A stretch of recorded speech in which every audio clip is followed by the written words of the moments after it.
estamos hablando, hermanos, de un avivamiento. Y yo creo, hermano, con todo mi corazón, que eso no sucede solamente en Cuba. Eso sucede en la China. Eso sucede en México, en Tamazunchales, en diferentes partes, hermano. El Espíritu Santo está obrando con poder. Y nosotros tenemos hoy una serie que es acerca de testificar.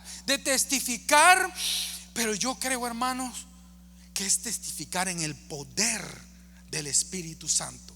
Porque aquí no se trata de si usted es cubano, mexicano, africano, de cualquier país que usted sea. Es que cuando el Espíritu Santo está trabajando en la vida de un creyente, suceden cosas milagrosas. Y yo le digo algo, nosotros estamos en una iglesia donde todo lo que sucede es sobrenatural. La conversión de un alma es sobrenatural. El hecho de que podamos tener un edificio es sobrenatural. Todo lo que sucede en una iglesia es del orden del Espíritu Santo. Y el Espíritu Santo es el que dijo Jesús que cuando venga el Espíritu, le dijo a los discípulos, ustedes van a ser llenos de poder. Y mira lo que dicen en Hechos 1:8, si puede ir un poquito más atrás. Pero recibiréis poder cuando haya venido sobre vosotros el Espíritu Santo. Fíjense que es poder del Espíritu, no es poder de una persona.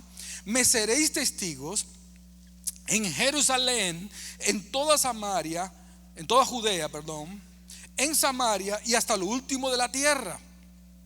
Y habiendo dicho estas cosas, viéndolo ellos, fue alzado y los recibió una nube que lo ocultó de ellos.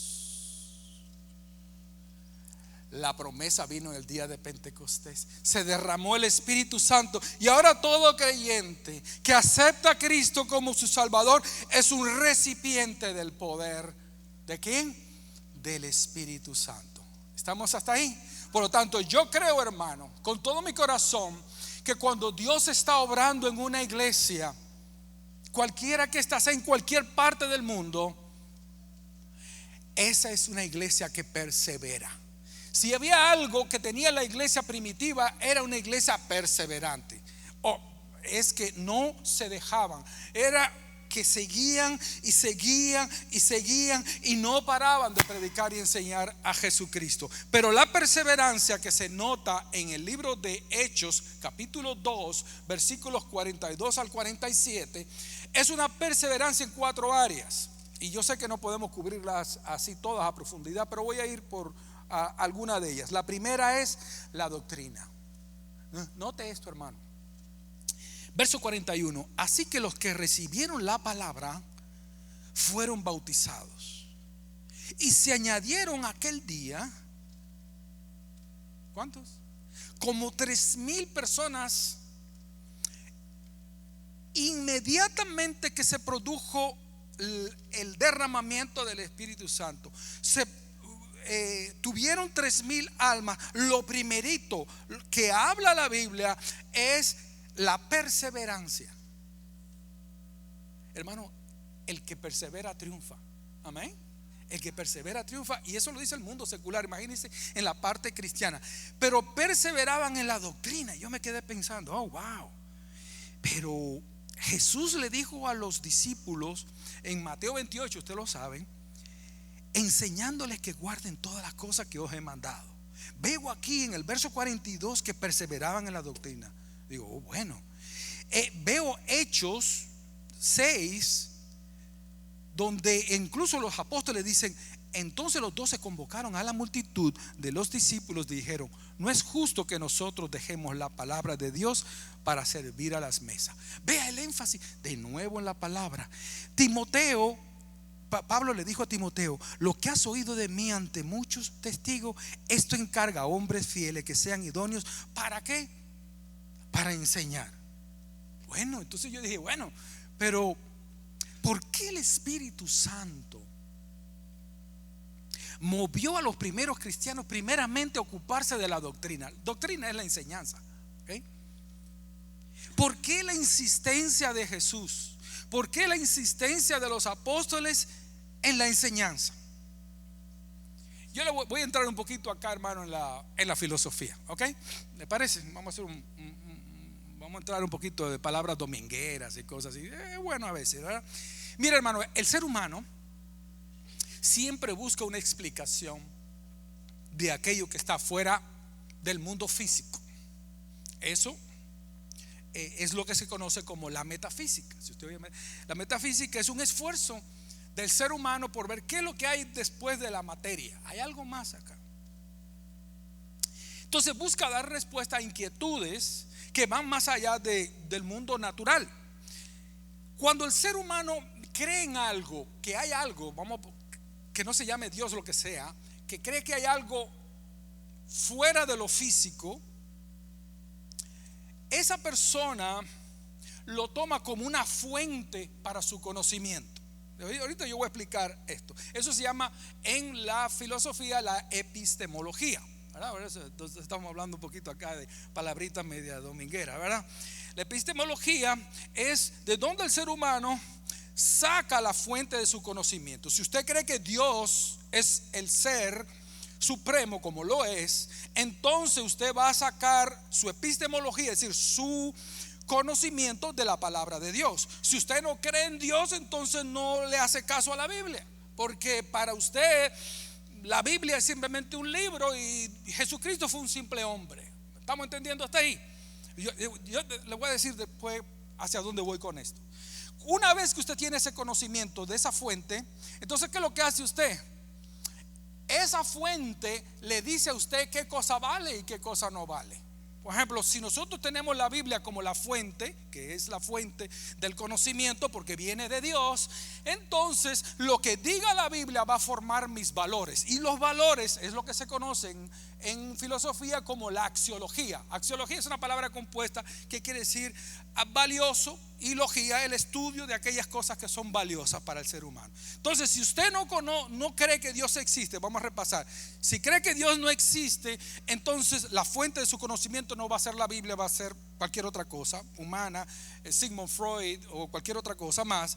Y por lo tanto, lo que diga Sigmund Freud, lo que diga el mundo, eso va a formar su sistema de valores, lo que usted cree que vale y lo que no vale, ¿verdad? Y entonces lo que sucede, hermano, es que después que yo tengo un sistema de valores, entonces yo formo algo que se llama la ética. Es decir, la ética es el comportamiento. Entonces usted dice, bueno, pero pastor, ¿para qué está diciendo todo esto? Hermanos, esto es sumamente importante. ¿Qué sucedió en la caída? El hombre no le hace caso a la fuente o al ser supremo que es Dios. ¿A quién le hizo caso cuando fue tentado? ¿A quién le hizo caso? A Satanás.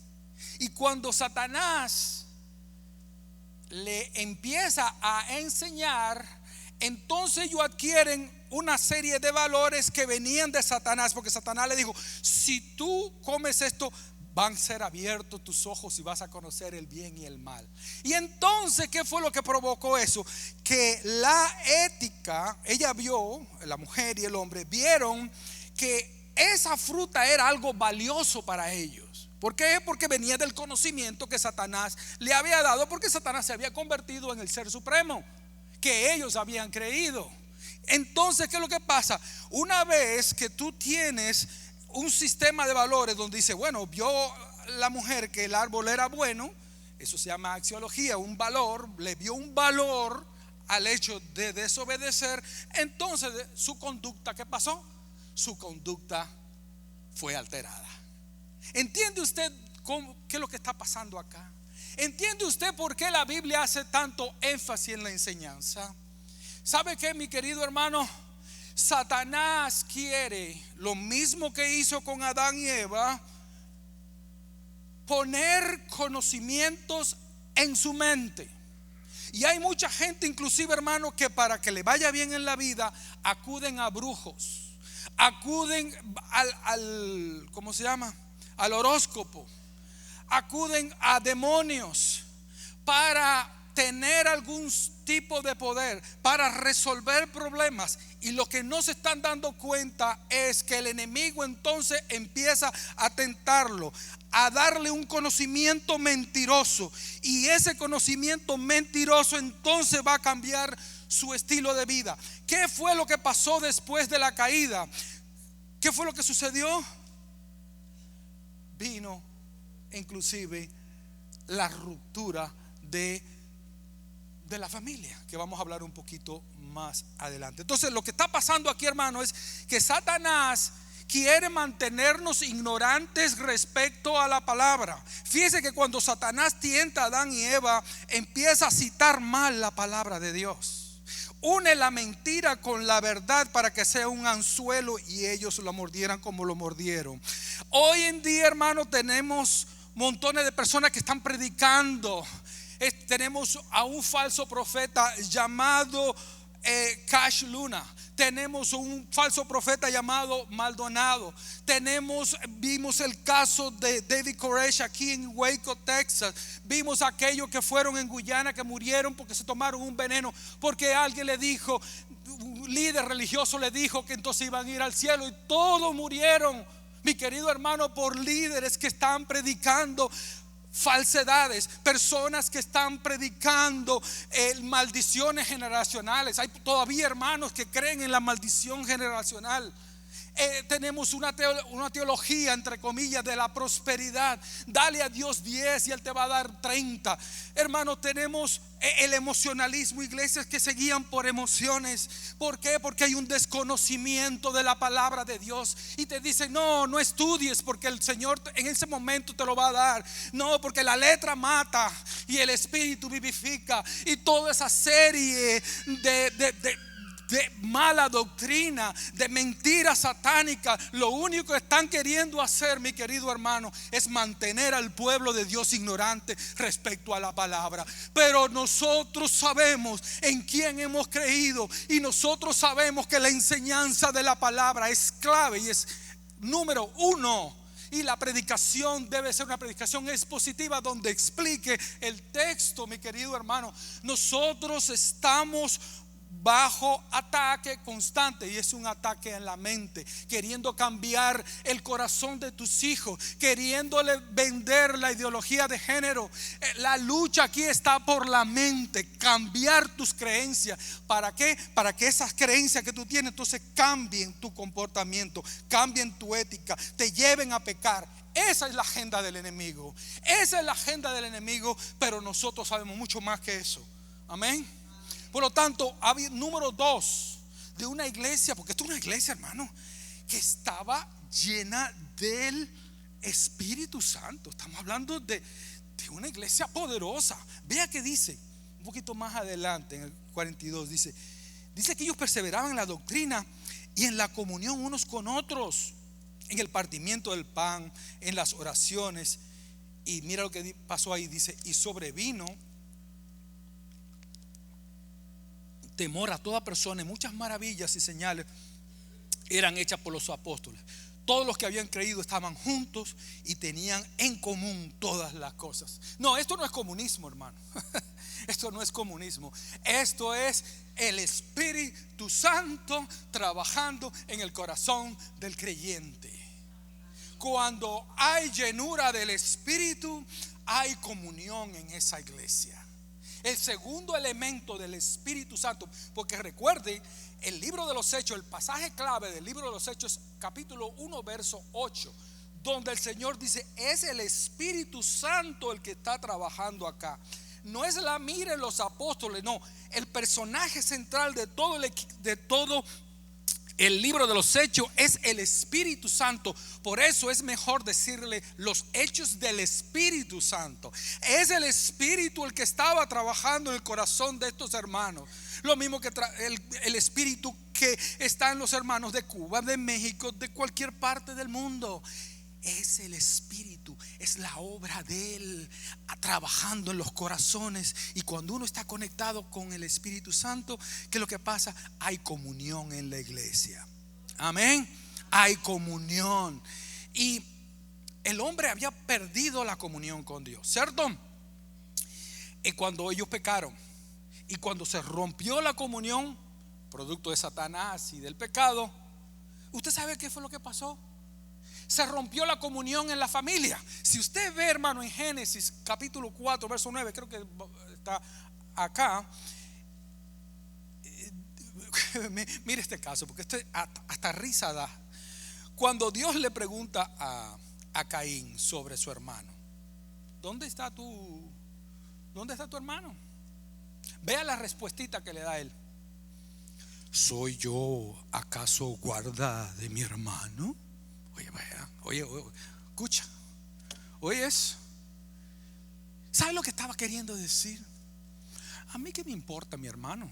¿Acaso yo tengo alguna responsabilidad de protegerlo a él? Y eso es lo que está pasando en la comunidad de hoy. Cada quien vive en su propio mundo y no le importa a las demás personas. Hermano, la palabra de Dios dice que nuestra comunión es con quien es verdaderamente con el Padre y con su Hijo Jesucristo. Cuando nosotros entramos en una relación con Cristo, nosotros entramos en una comunión con Cristo. Ahora Cristo vive en mí y yo vivo en Él. Por eso fue que Jesús dijo en Juan capítulo 15: ustedes van a cenar conmigo y yo voy a cenar con ustedes. De hecho, yo me voy a manifestar a ustedes. Amén.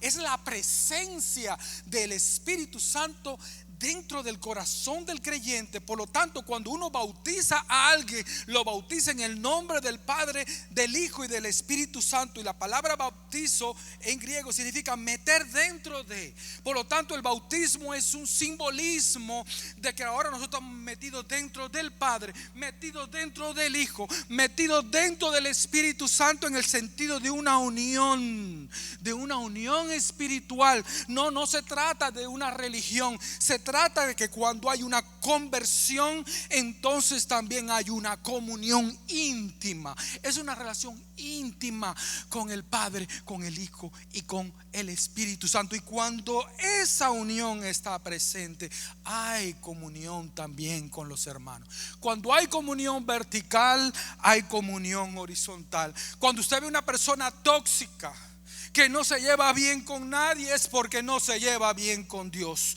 Su relación con Dios es tóxica. Por lo tanto, esa toxicidad se contagia con los demás, porque hay una mala relación con Dios. Pasa el perro y le da una patada, porque él está mal con Dios. Pero cuando él entra en una relación con Dios, pide perdón, se arrepiente, el Espíritu Santo pone amor en su corazón. Hasta por el perro, el gato, le pasa la mano. ¿Cómo está Kirikiri? El gatito. Hermano, y la iglesia en el capítulo 12 de Primera de Corintios, vea este pasaje. Dios ordenó el cuerpo, dando más abundante honor al que le faltaba, para que no haya desavenencia en el cuerpo, sino que los miembros todos se preocupen los unos por quién. Que el pastor se preocupe por los otros. ¿Qué dice? Preocupen los unos por los otros, de manera que si un miembro padece, todos los miembros ¿qué? Se duelen con él. Y si un miembro recibe honra, todos los miembros con él se gozan. No solamente se trata de pastores que le importen las ovejas. Se trata también de ovejas que se preocupen por los pastores y por otras ovejas, y que todos nos preocupemos los unos por los otros. Amén. Eso es lo que dice, porque nosotros somos un cuerpo. Pero cuando el Espíritu Santo está trabajando, el pastor no me lo tiene que decir desde el púlpito, me nace del corazón. ¿Sabe qué? Estar en qué? En comunión con mis hermanos. Porque sabes que el día que no te veo, me haces falta. Una hermana acá que me estaba diciendo: ¿y dónde está la hermana Claudia? Porque cuando no nos vemos, me haces falta. Porque ¿sabe qué, hermanos? Es que nosotros somos una familia. No es solamente que somos hermanos y somos compañeros y somos amigos. Jesús llegó con los discípulos a la categoría de amigos. Ustedes son mis amigos. Y no solo eran hermanos, eran amigos en tiempos de necesidad. Eran compañeros y amigos en la oración. Era que el éxito de uno lo celebraban todos. ¿Y cuál fue el resultado, hermano? Ve el versículo 43. Y sobrevino temor. Vea, porque hasta este punto, hermano, estamos en dos pasos. Y sobrevino temor a toda persona. Vea, y muchas maravillas y señales eran hechas por los apóstoles. ¿Se están dando cuenta aquí, hermanos, de cómo el Espíritu Santo estaba obrando allí? El cuerpo de Cristo hacía su parte, pero la mejor parte la estaba haciendo el Espíritu Santo junto con esos hermanitos y hermanitas que estaban siendo obedientes a ¿qué? A perseverar en la doctrina y perseverar en ¿qué? En la comunión. Ellos pensaban que lo estaban haciendo como algo, pero ellos no sabían que el Espíritu Santo lo estaba moviendo a hacer esas cosas. Pero había un tercer elemento acá. Y antes de que le diga esto, hermano, yo recuerdo cuando yo fui al Canadá. Cuando yo salgo de Cuba voy a Costa Rica, de Costa Rica voy a Canadá. He viajado casi todo el mundo. Pero llegué allí sin familia. Y yo se lo he contado esto a algunos de los hermanos que estuvieron en alguna de las clases conmigo. No tenía padre, madre, hermanos en ese lugar. Llegué a Toronto, Canadá, a la iglesia bautista hispana. Y llegué como gallina comprada, ¿sí? No conocía a nadie, en un rincón. Y cuando voy a salir por la puerta, alguien se me pone en la puerta así, no me deja salir. Entonces dije yo, ya me encontré el primer loco aquí en Canadá. Y era un hermano que ya pasó a la presencia del Señor, Orlando Valenzuela, del Perú. Y me dijo, varón, ¿dónde vas? Y le digo, yo qué sé, yo voy para la casa a comer algo, no sé. Y ¿por qué me pregunta? Dije yo, te vas a aburrir en la casa, ven con nosotros, ven con nosotros. Y me encantaba porque él compraba Kentucky Fried Chicken y agarraba a todos los jóvenes. El ministerio de él era que toda persona nueva que llegara a la iglesia no la dejaba salir si no lo acompañaba a él a comer a alguna parte. Oye, ¿qué ministerio es? Y principalmente a los jóvenes. Y allí nosotros comiendo lo más bien, y ahí se sentaba y nos enseñaba. Y si nosotros faltábamos a la iglesia por alguna razón, ahí estaba la llamada de Orlando. No te vi en la iglesia, ¿qué pasó? No, es que te quedaste dormido, ¿verdad? Sí, bueno, sí, Orlando. Bueno, yo te quiero ver acá. Y ¿sabes qué? Te invito a tomar un café a tal lado durante la semana. Ven acá, varón, ¿qué pasó? ¿Por qué te quedaste dormida? Era una preocupación porque yo le interesaba. El último día que lo vi ya con los ojos vidriosos en el subway de Toronto, me dijo, varón, yo sé que no nos veremos más en esta tierra, pero te amo en el Señor. Nos dimos un abrazo y fue la última vez que lo vi porque pasó a la presencia del Señor. Hay gente, hermano, que dejan huella. Hay personas que aman tanto al Señor que dejan huella. ¿Saben por qué? No solamente por lo que saben, sino por lo que hacen. Porque son personas humildes y porque son personas que buscan la unidad. Porque tienen el amor suficiente como para interesarse por la gente y que le importe la gente. Hermano, esta iglesia fue tan poderosa porque también estaba unida, era una iglesia unida. Vea lo que dice el verso 44. Y todos los que habían creído estaban juntos y tenían en común todas las cosas. Con este hermano Orlando, cuando íbamos a comer, esta iglesia estaba en una parte de Toronto que es la parte griega, muchos restaurantes griegos, y no íbamos a comer, vamos para el griego, y no íbamos a comer. Y se ponía una canasta y a la hora de pagar todo el mundo empezaba a tirar dinero ahí. Cuando venía la cuenta, nadie se fijaba aquí el que puso más o el que puso menos. Cuando faltaba, Orlando Valenzuela salía, sacaba de eso y completaba lo que faltara.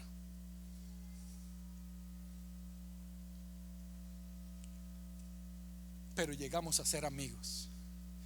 Llegamos hasta el día de hoy, son amistades que perduran por toda la vida. Y yo sé que, hermano, que ustedes tienen amigos y hermanos de esa manera, porque cuando uno tiene amor, uno tiene comunión. Cuando uno tiene amor, uno permanece unido. ¿Sabe por qué, hermano? Porque la tarea de Satanás es dividirnos. Hermanos, Dios es un Dios de unidad. Fíjense que Dios Padre, Hijo y Espíritu Santo son tres personas. Dios Padre, Dios Hijo, Dios Espíritu Santo. El Padre no es el Hijo no es el Espíritu, ¿verdad? Pero todos juntos forman una única deidad. Son distintos en persona, pero todos comparten una misma naturaleza divina. Hermano, ¿y sabe qué? Yo he podido ver que Dios opera en la unidad. Dios en sí mismo es una unidad. Si usted mira cómo está el cielo, los ángeles, todo es una unidad. Cuando Dios crea al hombre, crea una unidad familiar. Y cuando hay unidad, ahí está la presencia de Dios. Porque una de las características de Dios es que Dios es un ser unificado. Por lo tanto, cuando hay división, lo único que ha provocado división en la humanidad ha sido el pecado. Y hasta hoy, cuando uno no está en una buena relación con Dios, causa división. Y hay divisiones que son muy activas y hay divisiones que son pasivas. Con el simplemente hecho de abstenerme de hacer algo, ya yo estoy causando una división. Si yo me abstengo de algo, un culto o algo, yo estoy causando una división. Me explico, cuando se hace de esa manera a propósito. Me explico. Es decir, hay muchas formas activas y formas pasivas de uno crear división. Pero ¿sabe qué? Esta iglesia tenía todo menos eso. Esa iglesia era una iglesia unida. Y mira la atmósfera en el versículo 41. Así que los que recibieron su palabra fueron bautizados. Se añadieron aquel día como 3,000 personas. Fíjense, aquí se está hablando en el verso 44 de la unidad. Pero fíjese que en medio de ese tema, usted ve el verso 41 que dice que fueron como 3,000 personas que se convirtieron. Vea el verso 43. Sobrevino temor a toda persona y muchas maravillas y señales eran hechas por los apóstoles. Y vea el versículo 47. Y el Señor añadía cada día a la iglesia los que estaban siendo salvos. Se está dando cuenta cómo el Espíritu está trabajando, los hermanos están trabajando, y todo es un trabajo de equipo. Por eso la iglesia es un trabajo de equipo. Uno tiene un don para una cosa, otro tiene el don para la otra, pero junto con el poder del Espíritu Santo haremos maravillas y hacemos maravillas. ¿Con qué? Con su poder. Por lo tanto, si usted ve, ejemplo, la oración de Jesús: Señor, perfecciónalos en unidad para que vean mi gloria. Por lo tanto, hermanos, somos diferentes. A veces venimos de diferentes países, hablamos distintos ciertas palabras. Uno tiene mucho pelo, el otro tiene menos pelo. No importa, somos diferentes, pero en Cristo somos uno. Amén. No importa dónde naciste, no importa cómo luces, si estás en Cristo, eres mi amigo y eres mi hermano. Amén. Amén. Por lo tanto, somos uno en Cristo Jesús. La última característica que yo veo aquí, hermano, y fíjese, tome nota en esto. Verso 46 dice: y perseverando unánimes cada día en el templo, partiendo el pan en las casas, comían juntos con alegría y sencillez de corazón, alabando a Dios y teniendo favor con todo el pueblo. Y el Señor añadía cada día los que estaban siendo salvos. Yo a propósito lo traduje de la manera correcta, ¿verdad? Muy bien, hermanos, si usted nota algo en el libro de los Hechos, es que la mayoría de las conversiones, ¿dónde sucedían? Cuando la gente se convertía, ¿dónde se convertía? La mayoría de las veces. No se convertían en el templo. ¿Dónde que se convertían? En las casas. En las casas. Vea, Hechos 14. Él te hablará palabras por las cuales serás salvo tú y toda tu casa. Hechos 16, ellos dijeron: cree en el Señor Jesucristo y serás salvo tú y tu casa. ¿Eso ocurrió en el templo? No, eso no ocurrió en el templo. Juan, no estoy diciendo que el templo sea malo, por favor, no me vaya por ahí. Yo estoy diciendo que la mayoría de las conversiones en el libro de los Hechos sucedieron fuera del templo. Es lo único que estoy diciendo. ¿Okay? El padre entendió en aquella misma hora en que Jesús le había dicho: tu hijo vive, y creyó él con toda su casa. Si usted se fija, hermano, la iglesia crecía ¿dónde? ¿En el templo? No. La iglesia crecía y se multiplicaba ¿dónde? En las casas. Filemón 1:2, a la hermana Apia y a Arquipo, nuestro compañero de milicia, y a la iglesia que se reúne ¿dónde? En su casa. Colosenses 4:15, saludad a los hermanos que están en la Odisea, y a Ninfa, y a la iglesia que está ¿dónde? Está en su casa. Primera de Corintios 1:11, habla a aquellos en la casa de Cloé. Si usted ve, hermano, la iglesia se mantenía predicando. Vuelvo a aclarar, hermano, es muy necesario que nosotros nos reunamos en el templo, pero aquí se trata de tener un equilibrio. No es solamente hacer todas las cosas en el templo, también hay que hacerla en las casas. Vea Hechos capítulo 5 verso 42. Y todos los días, ¿dónde? Vea Hechos 5:42. Y todos los días en el templo, porque hay cosas que hay que hacer en el templo, hermano, ¿okay? ¿Y por dónde? Y por las casas no cesaban, perseveraban, hermano, perseveraban en enseñar y predicar a Jesucristo. Hermano, estas reuniones en casa o células o grupo de crecimiento, como le queramos llamar, no era para socializar. Estas células o grupos de crecimiento no eran para socializar. Era para evangelizar, era para predicar y enseñar a Jesucristo. Por lo tanto, hermanos, nosotros siempre tenemos que tener el foco y la perspectiva correcta. Tenemos grupos en hogares para predicar y enseñar a Jesucristo. Amén. Entonces, por eso, hermano, le digo algo. Yo creo, y le vamos a estar pidiendo, hermano, que si usted tiene en su corazón decir como el profeta: mi casa y yo serviremos a Jehová. Nosotros queremos abrir más grupos en hogares, y solamente yo estoy orando, hermano, para ver quiénes el Señor toca su corazón, no solamente para abrir su casa, sino para apoyar algún grupo de crecimiento en hogares.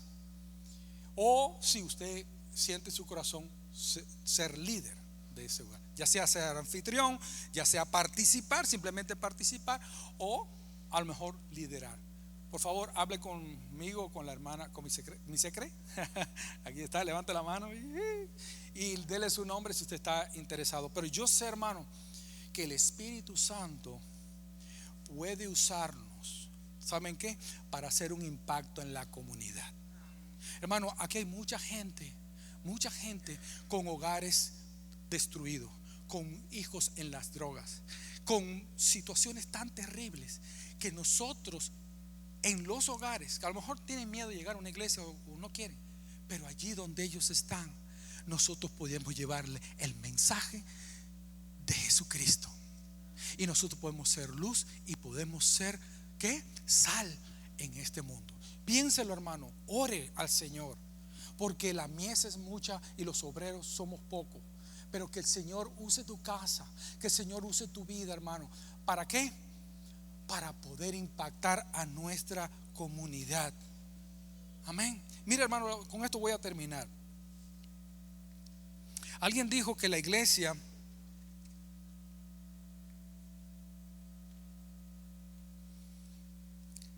puede ser o una bolsa de canicas o una bolsa de uvas. Cuando tienes una bolsa de canicas y la miras, la ves a todas similares y cada una de ellas independiente la una de la otra.